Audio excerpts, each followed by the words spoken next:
Here is the video I promised you. Practice for the second 6 weeks practice test.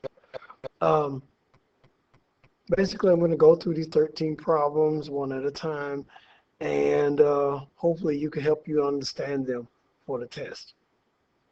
On the first problem, it says Horace is using the completing the square to rewrite a quadratic function in standard form to vertex form. His work is shown below. Okay, we're going to actually do this and compare the process of completing the square with what Horace did. First thing you do when you complete the square, complete square is one way to convert from standard form to vertex form. So let's look at his original problem here. He has y equals 3x squared minus 6x plus 7. And let's make sure that this looks like an exponent. Okay. In order to start the process of completing the square, we need to make sure that a value is 1. So I'm going to have to divide out this 3. And it looks like I can just divide by 3. But since I'm going to make a perfect square, I'm going to not include the 7 in the division. So I get something like this. Y equals, I'm going to have 3 on the outside, and I'm going to have an x squared. I'll make sure this is a square. All right. And I'm going to subtract. Well, since I'm dividing by 3, that's going to give me a 2x. Sorry, and I'll get this back down where it belongs. All right. And then I am going to not put the plus 7. Actually, I'm going to put a parentheses there. Then I'm going to do a plus 7. So what we did was we just divided by the value by a, which is 3, and made it so the leading coefficient right here is 1.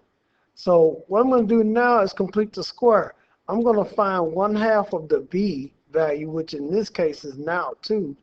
Find half of -2 and add its square to both sides.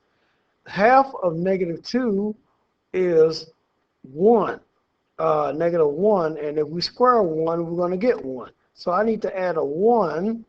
If I clone this, I'm going to add a 1 right here so that I will create a perfect square right here. Now I just can't add numbers I just can't add a 1 there. I'm going to have to somehow get rid of it. But it's being multiplied by 3. So this is really a 3 that I added. So what I have to do to compensate for adding 3 is subtract a 3. This is the process of completing a square. We find 1/2 of b and add its square, and then we subtract the amount that we added in that same step. Once you do that, then you're going to get this. We can rewrite this perfect square as x minus 1 quantity, all that is squared. So let's go ahead and make that an exponent. And I already know what 7 minus 3 is. That is 4. You might notice that this result right here is in vertex form with the vertex 1, 4. And if you look at the work that Horace did, it's exactly the same steps in which we did.